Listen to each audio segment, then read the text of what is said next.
7-year-old boy, after first consultation, started to have words.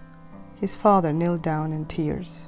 This unique case has happened in the long professional practice of Iryna Smolyak. Also, there were other cases when two 8-year-old nonverbal boys, one with autism, one with Down syndrome, started verbal imitation within 2 months of training.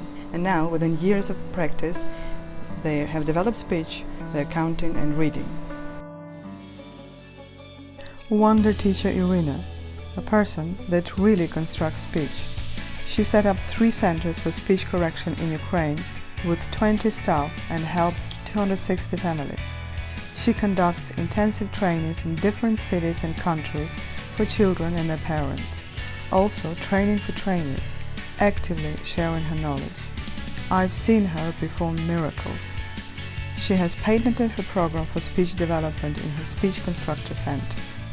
For me, as well as her professionalism and dedication, she has a remarkable ability to get down to child's level. You help so many children, and also I know that you have cases that even after the first consultation the child started talking. What advice would you give to the parents that still have to wait for the consultation so that they wouldn't waste time, because the most valuable resource is time? So what can they do so that they wouldn't feel that they're wasting time? Those parents that suspect that not everything is going well with their child development, they of course panic, Google symptoms, what to do. The first thing I recommend for my patients while they're waiting for the consultation is to make a vascular Doppler test and electroencephalogram. Because in case if there is hypoxia during birth, when the birth was stimulated or protracted birth or wrapping around the umbilical cord, hypoxia can even occur if Apgar scale was perfect. And not many people pay attention to that, and what it means is that oxygen doesn't get to the brain, and to create neural connections we need oxygen and enough of melatonin. Because if a child has trouble sleep and doesn't go through all phases of sleep, neural connections are destroyed. If vascular Doppler test shows some problems, it can be improved through vasodilator drugs, medicine that widens the blood vessels. And another important thing is to check if there is any organic damage to the brain or if there is any epi activity, as it influences the creation of neural connections. Regarding tests, I recommend to do encephalogram, not MRT, because encephalogram shows the functions of the brain, because different parts of the brain are responsible for different functions. For example, front lobe is responsible for the speech. Visual is in the back of the brain. So every part of the brain has its task in regulation of the body function. And looking at this test will help me to analyze while the child doesn't have speech. And it's not because he or she has autism, but for example, there can be a problem in the front lobe of the brain. So if tests show problem, then we do neural correction, which is we give a certain type of physical activity that correlates with a certain part of the brain. So every part of the brain we can stimulate through movement, through physical training, through fine motor skills, etc. And forgot to mention, encephalogram is better to do in the night when the child is calm and not excited. And in that case, the encephalogram will be very informative.